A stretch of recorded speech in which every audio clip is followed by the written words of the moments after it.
संविधान के मुताबिक time and mind and money back to society फार्मूले पे संविधान है, जिसके अंतर्गत आप काम नहीं कर रहे हैं। रही बात रोजगार देने की, तो ये रोजगार करने वाले को ख़त्म करें। इनका सीधा फंडा है शिक्षा का स्तर गिरा दीजिए, तलवार चलाने की जरूरत नहीं है।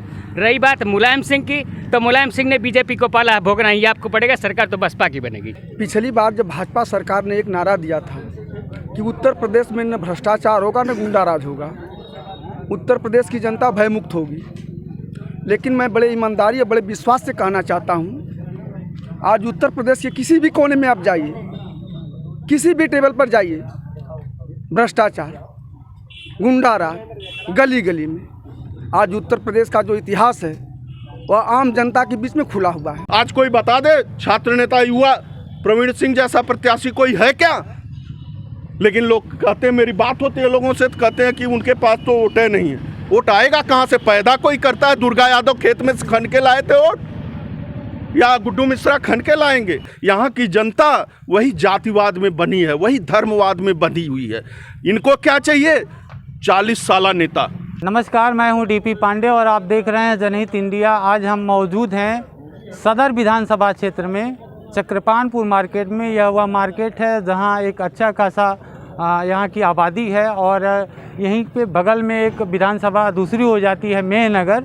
और यहाँ आज हम मौजूद हैं, तो यहाँ के लोगों से, यहाँ की आवाम से बातचीत करेंगे। और बातचीत में हम ये जानेंगे कि अब की बार इस चुनाव में मुद्दा क्या है, लोग किन मुद्दों पर वोट करेंगे, और यहाँ की जनता चाहती क्या है, और बदलाव चाहती है या कुछ परिवर्तन चाहती है। जैसा कि लोगों में एक आम धारणा बनी हुई है, कुछ लोग ये कहते नज़र आ रहे हैं कि अब की बार, जो भाजपा के समर्थक हैं वो कहते हैं कि अब की बार 300 पार। और तो सबसे पहले हमारे अलग अलग पार्टी को समर्थन कर रहे साथी हैं, तो सबसे पहले जो हमारा सवाल होगा, हमारे साथ मौजूद हैं डॉक्टर दिनकर राय। इनसे हम जानेंगे, क्योंकि ये सत्ता में हैं और बीजेपी की तरफ से अपना ये पक्ष रखते हैं। तो इनसे हम सवाल करेंगे कि अब की बार इनका मुद्दा क्या होगा, और किस तरह से ये चुनाव में अब की बार कौन सी ऐसी वजह है जिनको लोग वोट करेंगे, और ये किस तरह से इनकी पार्टी और ये लोगों के बीच में जा रहे हैं और वोट मांग रहे हैं। इस बार गरीबी, बेरोजगारी, गुंडा राज समाप्त करने के लिए और अच्छा सुशासन देने के लिए ही भाजपा की सरकार आना जरूरी है। डॉक्टर साहब, गुंडा राज खत्म हुआ क्या? गुंडा राज खत्म हो गया, जो कुछ रह गया अगली बार वो भी समाप्त हो जाए। अच्छा, एक बात हम ये पूछेंगे कि अभी जो किसानों का जो मामला था कि किसान इसे विश्वासघात दिवस मना रहा है, जो किसान बिल वापस हुआ, तो इस पर आप क्या कहेंगे? अब किसान आंदोलन कर रहे थे, हमने तो किसान के जनहित में वो विधेयक ले आए थे, लेकिन जब उनका विरोध होने लगा तो यह लगा कि भाई ये लोग नहीं चाहते हैं, इतना तो उसको बिल को वापस ले लिया हम, तो अब कोई मुद्दा रह नहीं गया। और दूसरी बात यह है कि हम किसानों के लिए सारी सुविधाएं दे रहे हैं। 6000 रुपया किसान सम्मान निधि, खाद जो है उपलब्ध करा रहे हैं सबको खेती के लिए, और MSP दे रहे हैं, उसके लिए विधेयक भी ले आ रहे हैं। भाजपा ये सारी चीज़ें बीजेपी कर रही है जनता के पक्ष में। यही हमारे मुद्दे हैं। 2016 में एक सर्वे हुआ, इकोनॉमिक सर्वे, जिसमें ये बताया गया कि जो किसानों की आय है प्रति वर्ष 20,000 रुपये है। किसानों की आय प्रति वर्ष 20,000 रुपये है। और 2018-19 में एक सर्वे किया गया, तो उस सर्वे में ये पता चला कि किसानों की जो आमदनी है वो प्रतिदिन 27 रुपये है। अगर उसे हम साल में कन्वर्ट करते हैं तो 9,720 रुपया होता है। जबकि 2016 में बीजेपी ने कहा था कि किसानों की आय 2022 तक दोगुनी हो जाएगी। इस पर आप क्या कहेंगे? अरे भाई, हम उस पर काम कर रहे हैं ना, और सारी सुविधाएं दे रहे हैं। आने वाले समय में किसान की जो दिक्कतें हैं, जो समस्याएं हैं, वह धीरे धीरे ख़त्म हो जाएंगी। अच्छा, ये जो साढ़ से लोग परेशान हैं, साढ़ के लिए क्या जो इंतज़ाम नहीं हो पाया?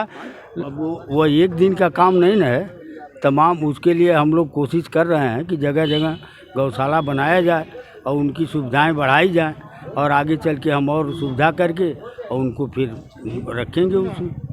आपने कहा कि गुंडा राज खत्म हो गया, तो गुंडा राज खत्म हो गया है कि अभी कुछ बाकी है? नहीं है, लेकिन अभी थोड़ा उसमें और काम करने की ज़रूरत है। क्या नाम है आपका? शैलेंद्र कुमार मौर्य। मैंने आपको इसलिए पहचाना कि आप समाजवादी पार्टी का गमछा लिए हुए हैं, तो मुझे लग रहा है कि आप समाजवादी पार्टी को समर्थन करते हैं। तो मैं इससे आप सवाल करता हूं कि जो गुंडा राज है वो तो अब ख़त्म हो गया, तो ठीक ठाक चल रहा है। बिल्कुल, गुंडा राज कहाँ ख़त्म हो गया है। गुंडा राज की बात करते हैं और इनके गुंडे खुद क्रिकेट पिच पे मैच खेल रहे हैं, जो इनामी घोषित गुंडे हैं। देखिए, मुद्दा यहाँ पे सबसे बड़ा ये है कि जिस प्रकार भारतीय जनता पार्टी लगातार महंगाई पे बात नहीं कर रही है, बेरोजगारी पे बात नहीं कर रही है, किसानों की बात नहीं कर रही है। किसान हमारे युवा जो लगातार 6 महीने से धरना या 3 साल से धरना दे रहे हैं। आपने 69,000 शिक्षक भर्ती में देखा क्या हुआ है? बैकवर्डों का वहाँ पे आरक्षण ख़त्म किया गया है। और जैसे देखा इन्होंने कि अब हमारी सरकार बैकफुट पे जा रही है, तो उन्होंने अतिरिक्त 6800 भर्ती जो कि अलग से दे दिया। अब इन्हें हाई कोर्ट सरकार को, सुप्रीम कोर्ट ने उनको फटकार लगाया है कि आप 6800 भर्ती अलग से कैसे दे दिए जब तक उनकी विज्ञप्ति नहीं निकली है। तो सरकार ने अपनी गलती मानी है 69,000 भर्ती में कि नहीं, उसमें घोटाला हम किए हैं। उनको जल्द से जल्द कार्रवाई करने के लिए बोला है। देखिए अब सरकार क्या करती है इस पर। और रह गई मुद्दे की बात, तो ये न महंगाई कम कर पाए, न डीजल पेट्रोल कम कर पाए, न बेरोजगार युवाओं की रोजगारी ख़त्म कर दिए। तो गुंडा राज तो ख़त्म हुआ ना? अब ये लोग कह रहे हैं गुंडा राज खत्म हुआ। गुंडा राज तो आप देख ही रहे हैं, अभी सर्वे मालूम है, टीवी में देखिए कितना गुंडा राज है। गुंडा राज कहाँ खत्म हुआ है? ये छोटे लोगों को जो जिन पे कोई मुकदमा नहीं, उनको मुकदमा करके फंसा के उनका इनकाउंटर कर रहे हैं। तो ये गुंडा राज इनकाउंटर तो जिनका करना चाहिए उनका कर ही नहीं रहे हैं। आप देख रहे हैं कि जो कुख्यात इनामी बदमाश अभी क्रिकेट मैच खेल रहा है, 25,000 का इनामी बदमाश, अब वो अभी पर लोग बात कर रहे हैं कि नहीं गुंडा राज खत्म हो गया। कुछ नहीं खत्म हुआ है। आप बताइए, बड़े बुजुर्ग लग रहे हैं कुछ, आप किस मुद्दों पर वोट करेंगे इस बार? आप कह रहे हैं कि गुंडा राज खत्म हो गया है, किसानों के ऊपर उनका मंत्री जो है कि कार चढ़ा, मंत्री का लड़का कार चढ़ा के किसानों को मार दे रहा है। गुंडा राज खत्म हो गया है उन लोगों का। मतलब मंत्री का बेटा किसानों को कुचल दे रहा है। तो मैं डॉक्टर साहब से जानूंगा कि जब मंत्री का बेटा किसानों को कुचलता है तो उस पर बुलडोजर क्यों नहीं चलता है? चला है ना, आज वो, अरे वो जेल में है, वो जेल में है, उसके ऊपर तमाम धाराएं लगी है। हमने तो उसके लिए भी उसको बख्शा तो है नहीं। जो उसने गलती किया उसके लिए तो उसको सज़ा मिल गई है, वो जेल में है। और क्या चाहिए बताइए? आप अगर मर्डर करते हैं, जो मर्डर किया वो जेल में चला गया, तो अब उससे ज़्यादा और क्या चाहते हैं? उन्नाव घटना आपने देखा कि कैसे एक लड़की के पिता को पुलिस वाले ज़बरदस्ती थाने में मार दिया और उसकी हत्या कर दी गई। और उसको वो गवाही देने जा रही थी, उसकी मौसी और उस लड़की को लेके रास्ते में उसका एक्सीडेंट करा दिया जाता है। और वो विधायक जब पूरा चरतरफा इनकी निंदा होने लगी, तब जाके उसको 2 साल 3 साल बाद गिरफ्तार करते हैं और ये बोल रहे हैं कि गुंडा राज खत्म हो गया है। अच्छा, एक बात बताइए, 2017 में बीजेपी सत्ता में आई जी, और आप कहते रहे कि काम बोलता है, अखिलेश सरकार में काम बोलता है। ऐसी कौन सी वजह थी जब काम बोलता था तो फिर क्यों उनको चुनाव में हार खानी पड़ी? देखिए, चुनाव को कई दूसरी तरफ लेके चले गए लोग। विकास के मुद्दे पे लोग चुनाव नहीं जीत पाए। नहीं, आपने तो विकास किया था ना, अखिलेश सरकार ने तो विकास किया था ना। बिल्कुल किए हैं। अभी क्या मैं चुनाव गिना हार रहा हूँ। आप उनका एक काम गिना दीजिए यहाँ पे। मैं मुझसे पूछिए, मैं 35 काम गिनाने के लिए तैयार हूँ। काम गिनाते हैं। बीजेपी बताएंगे काम क्या है उनका? अब ये लोग तो भाई वो बहुत दिन तक सरकार में रहे हैं, इन्हीं लोगों की सरकार रही है। लेकिन अच्छा पहले चुप रहिए, आप बोल रहे थे, मेरी बात सुनिए। मेरे यहाँ से कोई विधायक नहीं, एक विधायक सपा माने भाजपा का, इसके बाद भी यूनिवर्सिटी ले आने का काम बीजेपी ने किया है कि नहीं किया है? दूसरी बात, ये 7 घंटे बिजली दे रहे थे, आज हम 18 घंटे बिजली दे रहे हैं। किसानों को किसान सम्मान निधि बीजेपी की सरकार में दिया गया है। खाद जो इनके समय में इतनी दिक्कत थी कि खाद नहीं मिल रही थी, हम सारे लोगों को खाद मुहैया करा रहे हैं। MSP पे खरीद तिगुना चौगुना इन लोगों से कर रहे हैं। हम कहाँ काम नहीं कर रहे हैं? बता दिए काम कर रहे हैं। सरकार में आप देखे हैं खाद के लिए लाइन लग रही है, खाद के लिए लाइन लगी सरकार में, खाद के लिए लाइन लगी थी, हाँ लगी थी। आज खाद के लिए कितना लाइन लग रही है, खाद नहीं मिल पाई टाइम से और साड़ खा जा रहे हैं खेत। अभी मैं भी गया था खाद के लिए लाइन लगा के, तो मैं किसी तरह 2 बोरा केवल खाद पाया। अब की बार जुमला अभी हमको 4 बोरे खाद की जुमला नहीं चलेगा, खदेड़ा होगा, जान लीजिए। तो ये जो अब की बार खदेड़ा होवे, इसमें कितना सच्चाई है? सच्चाई 100% सच्चाई भाई, 100%। कैसे, किन मुद्दों पे आप चुनाव में है इस मैदान में? अखिलेश सरकार की, अखिलेश कैसे सरकार बनाई? रोजगार खत्म हो गया 500 में, पता आप ये पहले बताइए कि 69,000 शिक्षक भर्ती में घोटाला हुआ है कि नहीं, बैकवर्डों का आप ये बताइए। अरे मैं क्यों बताऊं, आप पूछ रहे हैं, आप बताइए। मैं तो सवाल पूछ रहा हूं, आपको क्या लगता है हुआ है कि नहीं, ये अपनी बात बताइए। हमारे कहने में आए हुआ से पूछ ले हुआ है कि नहीं हुआ है। हम भी एक युवा है, हम भी पढ़ते हैं। आप वोटर हैं? हाँ वोटर हैं, क्यों नहीं। इस बार पहली बार वोट देने जा रहे हैं, इसके पहले भी दिए? पहली बार दे रहे हैं। पहली बार वोट दें। आज का जो युवा है वो तटस्थ होकर बताए, बिना किसी लाग लपेट के, कि आज का जो युवा किन मुद्दों को ध्यान में रख के, किन ऐसी बातों को ध्यान में रख के, क्या बीजेपी सरकार ने कुछ ऐसा काम नहीं किया युवाओं के लिए? आज का युवा क्या सोचता है, युवा क्या सोचता है, वो मैं जानना चाहता हूं। कि रोजगार खत्म कर दिए हैं लोग। उन्होंने बताया तो पकौड़ा भी रोजगार है, उसको तल सकते हैं। वही तो, पढ़ा लिखा ग्रेजुएट आदमी अब पकौड़ा तलेगा। अगर पहले ये बता दिए होते कि पकौड़ा तलना है तो कक्षा 5 पास करके हम लोग आज कक्षा 5 पास करके हम लोग पकौड़ा तलने लगते। नहीं, उसके लिए तो होटल मैनेजमेंट बहुत सारे कोर्स होते हैं जहाँ पकौड़ा, बहुत सारे इसमें ग्रेड बने। ऐसा नहीं कि पकौड़ी बाजार में ही तली जाएगी, वो भी एक रोजगार है। तो ग्रेजुएशन करने की क्या जरूरत है, कह दिए होते कि भाई रोजगार नहीं देंगे, आप लोग पकौड़ा तलिए। हम लोग रोजगार, युवा रोजगार नहीं पाया, एकदम खत्म कर दिया। चलिए मैं दूसरे साथी से बात करना चाहूँगा और इनसे जानना चाहूँगा। सबसे पहले अपना परिचय बता दीजिए, आप कौन हैं और किन मुद्दों पे, किन ऐसा आपके सामने है मुद्दा जिसको आप देखकर वोट करेंगे, और कैसी सरकार को चाहते हैं, बदलाव चाहते हैं या वर्तमान सरकार ठीक है? देखिए, सबसे पहले जानिए मैं मुन्ना यादव, ग्राम प्रधान जलालपुर। पर आ रह गया चुनाव का मामला। पिछली बार जब भाजपा सरकार ने एक नारा दिया था कि उत्तर प्रदेश में न भ्रष्टाचार होगा न गुंडाराज होगा, उत्तर प्रदेश की जनता भयमुक्त होगी। लेकिन मैं बड़े ईमानदारी और बड़े विश्वास से कहना चाहता हूँ, आज उत्तर प्रदेश के किसी भी कोने में आप जाइए, किसी भी टेबल पर जाइए, भ्रष्टाचार, गुंडाराज गली गली में। आज उत्तर प्रदेश का जो इतिहास है वह आम जनता के बीच में खुला हुआ है। बीजेपी के लोगों ने कहा कि हमने काला धन वापस लाएंगे। मैं पूछता हूँ, किसका काला धन वापस आया? किस किसान की आय दोगुनी हो गई? किस युवा को रोजगारी मिल गई? किस युवा को रोजगार मिला? 5 किलो बोरी आज जब यूरिया खाद बोरी में 50 किलो आई, यही बीजेपी सरकार के लोगों ने उसको काट करके 45 किलो करने का काम कर दिया। आज डीजल की स्थिति देख लीजिए, पेट्रोल की स्थिति देख लीजिए, दाल की स्थिति देख लीजिए, चीनी की स्थिति देख लीजिए। जो जनता को मूलभूत आवश्यकताएं हैं, जिसकी रोज़ खर्चा होती है, उसका दाम आए दिन बढ़ता है। सरकार इस पर कभी ध्यान नहीं दी। दूसरी चीज़ रह गई कि बाबा मुख्यमंत्री जी कहते हैं कि 10 मार्च के बाद हम ठंडा कर देंगे। अरे कौन सा फ्रीजर है बाबा जी कि आप उत्तर प्रदेश की जनता को ठंडा कर देंगे? मैं नहीं जानता। 10 मार्च तक आने तक उत्तर प्रदेश की जनता आपको इतना ठंडा कर देगी, इतना ठंडा कर देगी कि शायद आप गोरखपुर में ही रहेंगे। लखनऊ की तो बातें दूसरी है। मैं इतना कहना चाहता हूँ, आपसे कहना चाहता हूँ, क्योंकि आप एक ईमानदार मीडिया वाले हैं, पेपर वाले हैं। जिस तरह से इस लहजे में बाबा जी कहे, मैं समझता हूँ ब्रिटिश गवर्नमेंट में अंग्रेज़ों ने इस तरह का वाक्य कभी नहीं जनता के ऊपर कहा था। इस तरह का जो हमारे देश का मुख्यमंत्री इस तरह से कह रहा है, किसको ठंडा कर दोगे भैया?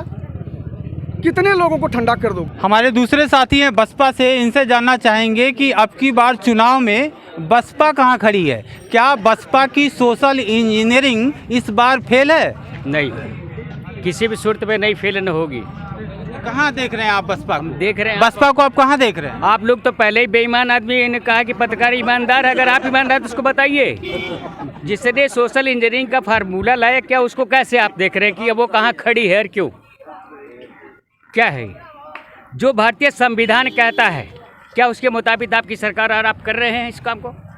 नहीं कर रहे हैं। नहीं, मेरी सरकार नहीं, आपकी भी सरकार है, आपकी सरकार आप इसी देश के हैं, आपकी भी है, मेरी भी हम सरकार सबकी सरकार है ना। हम सबकी सरकार है। तो ये संविधान के मुताबिक time and mind and money back to society फार्मूले पे संविधान है, जिसके अंतर्गत आप काम नहीं कर रहे हैं। रही बात रोजगार देने की, तो ये रोजगार करने वाले को ख़त्म करें।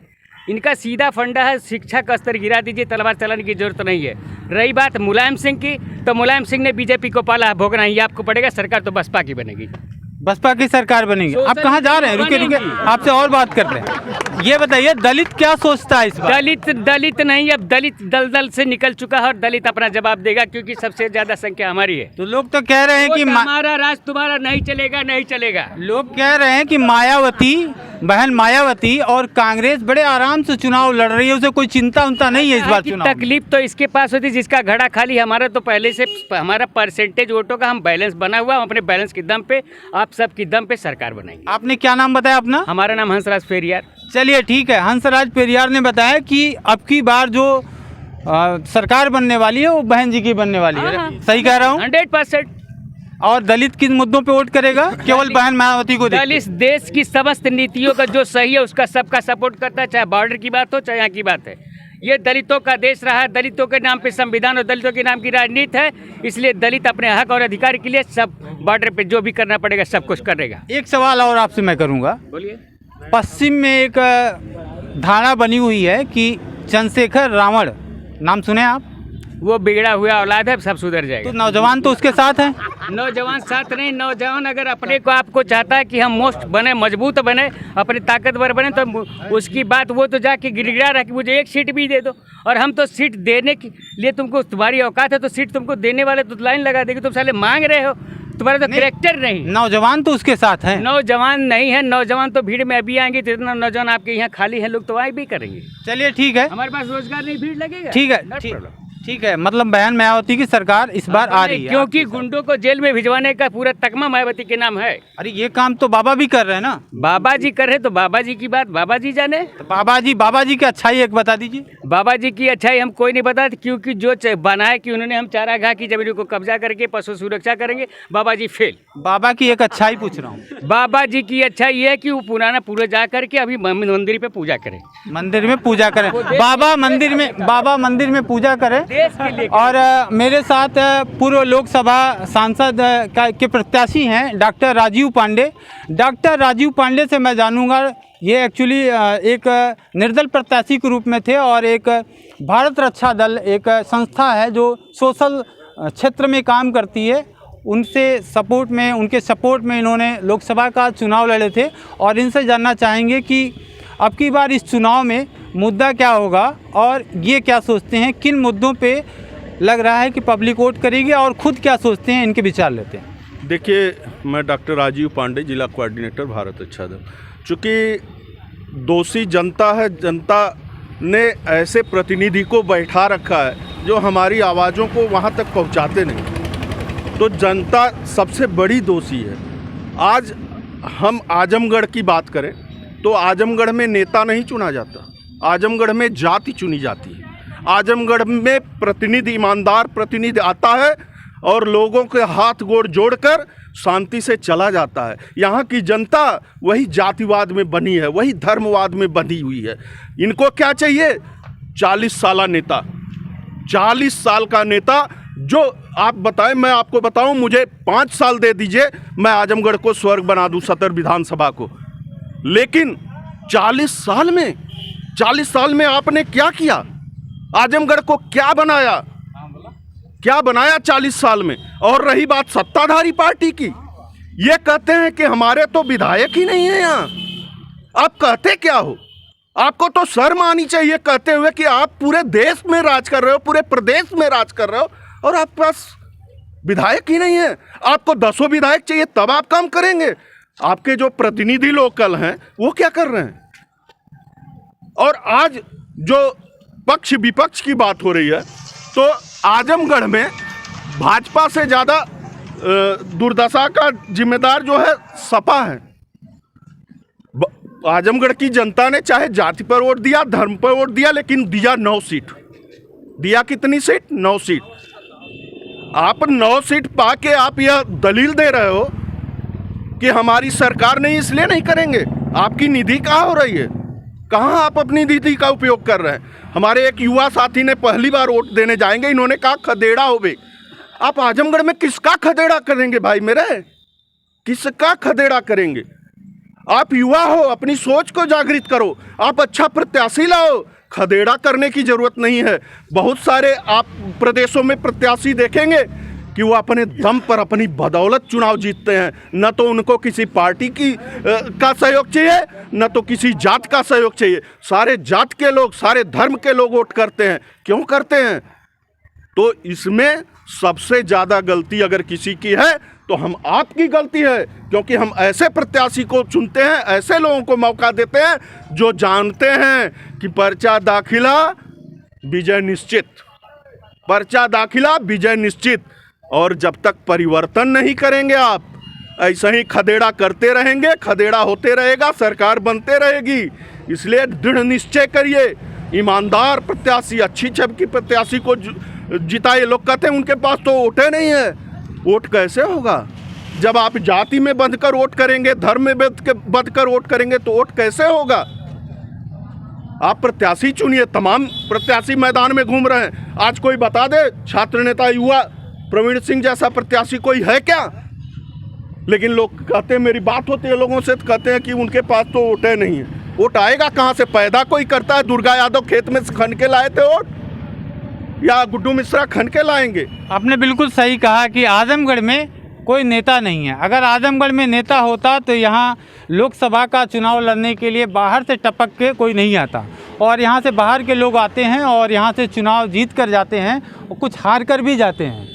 तो इस बार जो चुनाव में लोकसभा विधानसभा का जो चुनाव है, इस चुनाव में सदर में एक प्रत्याशी हैं अखिलेश मिश्र, वो दूसरी बार मैदान में हैं। तो दूसरी बार मैदान में हैं, लोग ये कह रहे हैं कि इस बार मैदान में पहलवान पुराना है, और हर बार बीजेपी एक्सपेरिमेंट करती थी और हर बार नया प्रत्याशी होता था। तो आप क्या देख रहे हैं कि जो पहलवान 40 साल से है और जो नया पहलवान है, शायद उसको दाव पता हो, तो क्या कुछ अलग कर पाएगा क्या वो पहलवान? आप क्या देखते हैं? जी बिल्कुल सही सवाल है, क्योंकि दुर्गा यादव जो 40 साल से विधायक हैं यहाँ, उनको तो पता है कि हमको कुछ करने की ज़रूरत नहीं है, हमारे लिए तो जनता मार करने को तैयार है। और ये जो युवा प्रत्याशी है, इसको ये लगता है कि बीजेपी का जो परंपरागत वोट है वो तो हमारा हैया है, हमें किसी से कुछ कहने करने की ज़रूरतें नहीं है।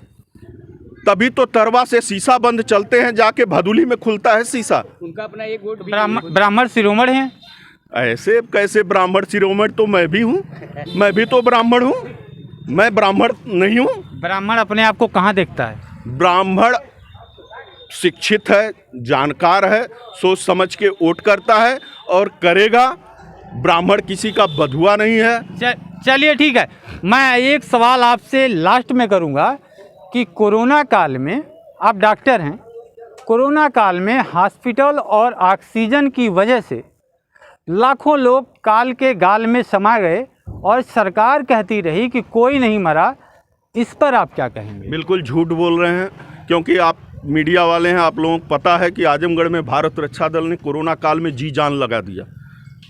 भारत रक्षा दल ने क्या नहीं किया? लोगों को राशन मुहैया कराया, लोगों को भोजन दिलवाया, लोगों को नाश्ता करवाया। भारत रक्षा दल ने ये सारा कार्य किया। और यही कोरोना काल था कि जब लाश को खुद का गार्जियन, जिसकी स्वयं की लाश ले जाके राज घाट पर छोड़कर भाग गई, क्योंकि लाइनें लगी थी उस समय। भारत रक्षा दल के कार्यकर्ताओं ने फूका उस समय लाश को, आपको पता होगा। आज वही कारण है कि भारत रक्षा दल ने उसी दिन दृढ़ निश्चय किया कि आजमगढ़ में गैस सौदागिरी का निर्माण करेंगे, और निर्माण कार्य शुरू है राजघाट पर। जो साथी जाते होंगे वो देखते होंगे। तो इसलिए ये कहना कि कोरोना से मौत नहीं है, जिसने देखा है राजघाट पर जाके, जिसने हॉस्पिटल में जाके देखा है कि बेड नहीं मिला, ऑक्सीजन नहीं मिला, उसमें आसानी से यह कह देना कि कोरोना से मौत नहीं है, हास्यास्पद घटना है। सरकार अगर इस तरह का बयान दे रही है तो गलत दे रही है। और मैं इन साथियों से पूछना भी चाहूँगा कि आपके विधायक, कि आपके मंत्री, आपकी सरकार कोरोना काल में कहाँ थी? चलिए ठीक है, मैं सवाल लेता हूं अपने बीजेपी के साथी से। मैं इनसे जानूंगा कि क्या लाल टोपी से लोगों को डर लगता है? नहीं, ऐसी कोई बात नहीं, डर नहीं है। उनकी अपनी पहचान है, वो लाल टोपी लगाते हैं, उससे डर की क्या बात है। हाँ, इनके नीतियों से डर है। जो 5 साल ये किए थे उसका परिणाम इनको मिला। 17 में बीजेपी आई, अगर उसी तरह का काम फिर करेंगे तो फिर जाएंगे। अच्छा, मतलब कुछ अच्छा बेहतर नहीं कर पाए इसलिए 2017 में चले गए। हाँ। और आपका मतलब एक कोई ऐसा काम जानना चाहते हैं, जनता जानना चाहती है जिससे ये लगे कि ये सबके लिए बेटर था, क्या वो कौन सा ऐसा काम है? अब देखिए, जैसे हमने किसान सम्मान निधि दिया तो उसमें यह देख करके तो दिया नहीं कि एक आदमी को देना है या किसी जात विशेष को दिया। हमने सारे लोगों को किसान सम्मान निधि दिया, है कि नहीं है। दूसरी बात यह है कि हम यूनिवर्सिटी बनवाए या बनवा रहे हैं बच्चों के लिए। अच्छा, एक मिनट, यूनिवर्सिटी पे जो सवाल है, तो यूनिवर्सिटी का नाम सुनने में आ रहा है कि वो महाराजा सुहेलदेव के नाम से, जबकि जहां हम खड़े हैं यह मार्केट, यहीं से 1 किलोमीटर पूरब जाएंगे तो विश्व विभूति महान्यायावर त्रिपिटिकाचार्य बहुभाषाविद जिन्हें 36 एशियाई भाषाओं का ज्ञान था, उन्होंने सैकड़ों पुस्तक लिखी हैं, उनकी यह धरती है। बगल में वो विश्वविद्यालय खुला और उनके नाम पे रखना चाहिए था कि नहीं रखना चाहिए था, क्योंकि करीब का है और शिक्षाविद हैं। और सुहेलदेव के नाम से मैं बहुत बढ़िया से नहीं परिचित हूँ। क्या सुहेलदेव के जगह राहुल जी का नाम होता तो कैसा होता? नहीं, वो तो क्या इसमें राजनीतिकरण था? ये तुलनात्मक बात नहीं होनी चाहिए, इस नाते कि राहुल जी भी अपने जगह पे अच्छे हैं। और जहाँ तक सुहेलदेव की बात है, सुहेलदेव एक स्वतंत्रता सेनानी थे और उन्होंने इस देश के लिए बड़ी अच्छी लड़ाई लड़ी है। और वहीं बहराइच में वो मुस्लिम से लोहा लेते हुए उनकी मृत्यु हुई थी। इस नाते उनके नाम पे, वो भी महापुरुष थे, उनके नाम पे अगर वो यूनिवर्सिटी का नाम हुआ तो वो बुरा नहीं है। तो इतिहास में कहाँ है सुहेलदेव महाराज, या लोक गाथा है केवल? नहीं, लोक गाथा नहीं है, वो सत्य गाथा है और वो इतिहास के पन्नों में नोट है, आप उसको देख लीजिएगा है कि नहीं है। लेकिन सुहेलदेव के नाम पर, अरे हमने सुहेलदेव के नाम की मूर्ति भी बनवाया है, सुहेलदेव के नाम पे यूनिवर्सिटी भी बनवाया है, ऐसी बात नहीं। वो चलिए, बहुत बढ़िया। इन्होंने बताया कि सुहेलदेव के नाम पर जो विश्वविद्यालय खुला है, तो मैं उम्मीद करूंगा कि वहाँ का जो मैनेजमेंट है, जो व्यवस्था होगी, वह पहली PhD सुहेलदेव के नाम पर कराएगी, तो शायद उस विश्वविद्यालय की सार्थकता होगी। अब यहाँ पे कोई वोटर है क्या? पहली बार वोट कौन देने जा रहा है आपकी बार? हाथ उठाइए ज़रा। पहली बार कौन वोटर है? केवल एक दोस्त है, कोई और है? कोई इस बार वोट करेंगे, क्या सोच के वोट करने वाले हैं? ईमानदारी से बताइएगा। देखिए, हम भी मतलब इसके पहले बहुत सारे प्रचार में गए हैं सपा के, और हम चाहेंगे सपा ही आए। दुश्मन जलते हैं, जलने दो। अच्छा, मतलब आपकी समस्या ये है कि आप सोच जो रहे हैं कि आप सपा के प्रचार में गए हैं, इसलिए आप सपा को वोट करेंगे। नहीं, प्रचार तो अपने जगह है। हाँ। मैं बहुत सारे काम देखे, जैसे मान लीजिए यहाँ पर लोकेशन के बारे में बताया जाए तो PGI बना के अखिलेश यादव ने चक्रपानपुर का नाम रोशन किए हैं। और मैं गया था वहाँ, मतलब जहाँ बन रहा है विश्वविद्यालय, वहाँ गया, मैं देखा वहाँ विश्वविद्यालय छोड़िए, वहाँ की तो पहले ईंटें फेंका गई थी। वहाँ पर जो मतलब गरीबे थे उन लोग के उचार के मतलब ईंटें सीटें सब फेंका बन गया था, फेंक दिया गया ईंट उठ। उसके बाद कुछ बना नहीं अभी, तब क्या कर रहे, ईंट फेंक दिया गया? 4 साल में वहाँ पर वही तो। चलिए ठीक है, और कोई साथी कुछ बोलना चाहता है? हाँ बोलिए। अभी ये जो बोले हैं विश्वविद्यालय बना है, अभी शिलान्यास किए हैं। अभी आज जाके देखिए, मैं अभी कल गया था वहाँ पे, कुछ नहीं है चारों तरफ। आप उठा के देखिए तो बस साड़ बैठे हुए मिलेंगे वहाँ पे। हम तो ये सोच रहे हैं कि वो पढ़ाएंगे कहाँ पे बच्चों को, शिलान्यास कर दिए। सिर्फ वोट के लिए उद्घाटन किए हैं। एक जिला में नहीं, 20 जिला में यूनिवर्सिटी का उद्घाटन है। लास्ट में जिस समय चुनाव आया है उस समय ये उद्घाटन किए। 4.5 साल मैं आता हूँ, 40 साल हो गया इस इलाके में 40 साल हो गया। 40 साल में आपके जो यहाँ के वर्तमान विधायक हैं दुर्गा प्रसाद यादव, उनका कोई काम बताइए कि 40 साल में उन्होंने क्या किया है। दुर्गा प्रसाद यादव के काम की बात होती है तो मैं पूरे आजमगढ़ की बात करता हूँ कि अगर पूरे आजमगढ़ से अगर एक एक ईंट निकाली जाए, एक एक कंकड़ निकाला जाए तो उस पर शायद समाजवादी पार्टी का नाम लिखा है। जय आप पीजीआई मेडिकल कॉलेज देख लीजिए, आम इस्लामिया देख लीजिए, कमिश्नरी देख लीजिए, रेलवे लाइन देख लीजिए, कृषि विश्वविद्यालय देख लीजिए, कलेक्ट्री कचहरी देख लीजिए। आज जो भी विकास की एक ईंट लगी है, क्या गिनाएंगे, जो भी लगी हुई है, सब देख लीजिए, रह गई। गाड़ी का पुल देख लीजिए, क्या रह गई। आजमगढ़ में अरे इनके पास जुमला है, बस जुमला और कुछ नहीं। ये लोग इसमें का उसमें, उसमें का इसमें करके। अच्छा ये बताइए, 9 विधायक आपके हैं, विधायक आपके हैं जी, और तो काम कौन करेगा? काम तो आप ही करेगा ना, तो जिम्मेदारी है ना। हम काम के को लेकर के जनता में जा रहे हैं ना साहब। हमारा जो काम है हम जा रहे हैं, अपना काम जनता में बता रहे हैं, काम के हिसाब से जनता से वोट मांग रहे हैं और जनता हमारे साथ खड़ी है। 17 में हार क्यों गए? 17 में हार, ये तो लोकतंत्र का फैसला था। लोकतंत्र ने जो फैसला दिया उसको हमने स्वीकार किया। जनता जान के इस बार 15 लाख की लुभावना में जनता आ गई थी। 15 लाख मोदी जी पूरे जनता हाँ, को उन्होंने जनधन खाता खुलवाया था देने के और सबको दिया। उज्जवल योजना के तहत उस समय 600-650 गैस था, आज गैस की कीमत देख लीजिए। आज 1000 रुपये गैस है, बताइए। देखिए तमाम ऐसी चीजें हैं। 15 लाख देने के लिए बोले थे और 4 किलो गेहूं और 4 किलो चावल दे रहे हैं, और इसके बदले में ललका साढ़ दे दिए, ललका कार्ड दे दिए। ललका साढ़ दे दिए, ललका कार्ड दे दिए। देखिए इस सरकार में, नहीं, अपना नाम बताइए। हमारा नाम सुरेंद्र। आपका नाम सुरेंद्र है, बताइए। ऐसा है कि इस शासनकाल में बेरोजगारी जो है चरम सीमा पर है। महंगाई जो है इसका कोई नाम निशान नहीं है। इसके बेलगाम में जैसे कोई गाय बछड़ा छोड़ दीजिए खेत में, अपने मनमानी खाता पीता है, उसी तरह बेरोजगारी, महंगाई, भ्रष्टाचार इस गवर्नमेंट में ऊपर चरम सीमा पर है। आप समझ रहे हैं कि नहीं? देखिए ऐसा है कि जो क्या नाम है, गैस सिलेंडर पहले जो है कि आज 5 साल पहले जो है कि 450 में थोड़ा भराता था, आज जो है कि 1000 में भरा रहा है। उसमें सब्जी नहीं आ रही है। मटर की दाल 30-32 रुपया थी आज 5 साल पहले, आज 70 रुपया। महंगाई मुद्दा है, महंगाई मुद्दा है। आप कुछ कह रहे थे? हम तो आदित्यनाथ जोगी ने एक मिनट आदित्यनाथ जोगी जब मुख्यमंत्री बने, नाम बता दीजिए। रामप्रसाद यादव। हाँ बताइए। तो क्या किया कि गाँव सड़क खुलवा दिए। वो गाय किसकी है? गाय किसकी है? हमारी है। आप क्यों छोड़ते हैं? क्यों छोड़ते हैं? मतलब लोग बंद कर दिए। नहीं, आप गाय का दूध ले लेते हैं और उसके बाद छोड़ देते हैं। ठीक है, पहले थे चरण चौधरी थे, मुलायम सिंह थे। चलिए मैं दूसरे साथी से बात कर। अब की बात चुनाव में मुद्दा क्या है? इस चुनाव में महंगाई, बेरोजगारी प्रमुख रूप से मुद्दा है। अपना नाम बता दीजिए। रामनोल यादव। ऐसी कौन सी वजह है जिसको लोग देख के, सुन के, समझ के, आपकी बातों को सुन कर लोग वोट करेंगे? जैसे आप आसपास ही देख लीजिए, ये जो रोड बना 18 करोड़ का, इटौरा से लेके खरियानी तक, इसकी मरम्मत नहीं हो पाई सरकार में।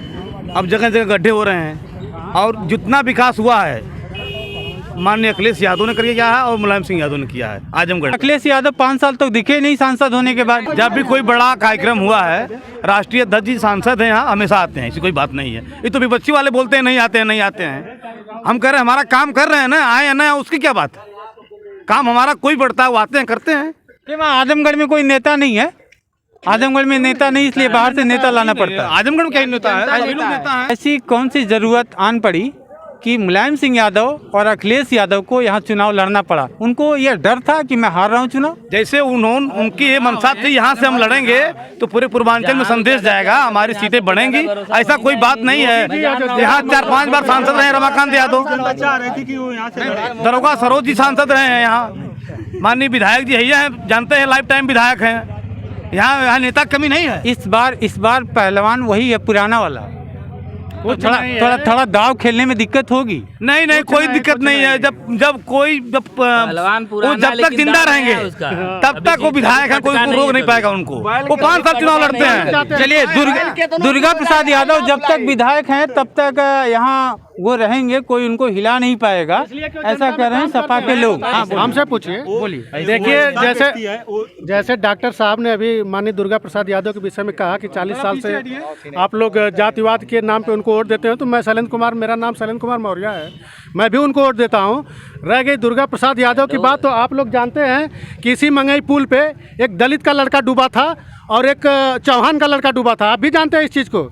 लेकिन इसी पर ही जो हमारे भाजपा के विधायक घोषित हुए हैं अखिलेश मिश्रा, एनडीआरएफ टीम बनारस से आ जाती है और 15 मिनट के लिए आपको समय नहीं मिलता मंगई पुल पे रुकने के लिए, और ऐसा विधायक आके 10 बजे सुबह से चिलचिलाती धूप में जब तक लाश नहीं मिल जाती तब तक वो बैठा रहता है। तो ऐसा विधायक एक नहीं 9 नहीं, जब तक दुर्गा प्रसाद यादव रहेंगे ऐसे विधायक इसरा मिश्रा कोई पता नहीं चलने वाला है, यहाँ पे बता दे रहा हूँ। चलिए ठीक है, इस बार बड़े भाई 2 मिनट मैं किसी पार्टी के पक्ष में नहीं बात करूंगा, जो भी बातें करूंगा एक युवा के बारे में बात करूंगा, और किस तरह से पैसा इकट्ठा करके अपना फॉर्म फिल करता है ये मैं बताना चाहूँगा। उसके लिए एसआई का पेपर होता है, पेपर लीक हो जाता है, जो भी है जैसे एनी डेस्क है उस तरह घर बैठ के एग्जाम हल हो रहा है। अब बच्चे क्या करेंगे, जो पेपर दे रहे हो क्या सरकार ने कार्रवाई की है? सरकार ने कार्रवाई कुछ नहीं की है। मैं बता रहा हूँ, मैं एग्जाम दे के आया हूँ, रात को 9:30 बजे पेपर आउट हो जाता है, सुबह में एग्जाम होता है, डीजी माइक उठाता है, कहता है परीक्षा निष्पक्ष हुई है।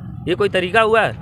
अब ये तो हुआ नहीं कि हाँ जाँच होगी, किसका जाँच हुआ है, तक किस वैकेंसी की जाँच हुई है, आप मुझे बताइए। युवा परेशान है रोजगार के लिए। रोजगार से नहीं परेशान है, रोजगार पैसा देने के बाद जो पेपर आउट हो रहा है उससे परेशान है, पेपर आउट से परेशान है। रोजगार दीजिए, पेपर निकालिए, एग्जाम हल करेंगे हम लोग। ग्रुप डी का एग्जाम योगी सरकार की एक यूपी टेट का पेपर आउट कराया गया था, आउट नहीं हुआ था। सरकार अगर टेट करा लेती तो उनको वैकेंसी देनी पड़ती सुपर टेट की। योगी सरकार में जो है कराया गया था पेपर आउट। आप युवा हैं? हाँ मैं युवा है। योगी सरकार की अच्छाई बताइए, तटस्थ होके बिना किसी पूर्वाग्रह से ग्रसित हुए। हाँ, योगी सरकार की अच्छाई है, उन्होंने आयुष्मान भारत योजना लाया जिससे कि गरीब से गरीब जो समर्थ नहीं है अपना इलाज कराने में, वो अपना इलाज करा रहे हैं। ये बहुत अच्छी योजना है, मैं चाहूँगा ये हमेशा चलती रहे। चलिए, बड़ी अच्छी बात है कि युवा ईमानदारी से इस बात को स्वीकार कर रहा है कि योगी सरकार की ये अच्छाई है। मैं फाइनल क्लोज करूँगा, डॉक्टर साहब से जानना चाहूँगा कि ये इन लोगों की बातों को सुनते हुए, क्योंकि आप ने जो बोला कि जाति व्यवस्था, जाति पूर्वाग्रह से जो लोग ग्रसित हैं उसको निकाल के युवा को आगे आना चाहिए और उन मुद्दों पे वोट करना चाहिए। Final message. जी बिल्कुल, सबसे बड़ी बात है कि अगर जब तक हम जाति धर्म से हट के वोट नहीं करेंगे, अच्छे लोगों को राजनीति में नहीं लाएंगे, तब तक हमारे देश का यही हाल रहेगा। कोई 40 साल से विधायक हो या लाइफ टाइम हो, हमारे देश का रोना वही रहेगा, आजमगढ़ का। और जिस विधायक की आपने बात किया है, उनके घर से मात्र कालीनगंज तक आप रोड देख लीजिए, आज तक नहीं बना, बीच में थोड़ा बना तो वो भी टेढ़िया मस्जिद तक बना। अभी अच्छा सवाल, जी निवास तक तो वैसे ही पड़ा है। तो नहीं, नगर पालिका नहीं महोदय, हम लोग देखे लड़ाई लड़ते हैं, हम लोगों ने तमाम जन सूचनाएं डाली, तमाम ज्ञापन दिया, तो पता चला कि वह PWD की रोड है। और PWD की, और एक विधायक चाहे तो हम कह रहे हैं कमीशन पर हम अपनी निधि बेच दे रहे हैं, तो एक रोड बनाने में क्या जा रहा है भैया मेरे, वो भी आपके दरवाजे से होके गुजरना है। तो जो नालायक बेटा अपने घर को नहीं सजा सकता, वो पूरे समाज को क्या सजाएगा, हम उसकी बात नहीं करते। यहाँ जब तक हम जाति से हटकर, धर्म से हटकर अपना प्रतिनिधि नहीं सच्चा ईमानदार चुनेंगे, तब तक हम यह दंश झेलते रहेंगे। और चाहे वो युवा हो चाहे वृद्ध हो, आज साण छोड़े जा रहे हैं, कल वृद्ध छोड़े जाएंगे, क्योंकि यही युवा जब बेरोजगार होगा, कमाई नहीं होगी, तो अपने माँ बाप को मार के भगाएगा साणों की तरह कि भाग जा, हमारे पास खिलाने का पैसा नहीं है। इसलिए सुधरिए, सच्चा ईमानदार युवा प्रत्याशी चुनिए, ताकि इस देश का भला हो। चलिए ठीक है, आज के लिए बस इतना ही। आप देख रहे थे जनहित इंडिया।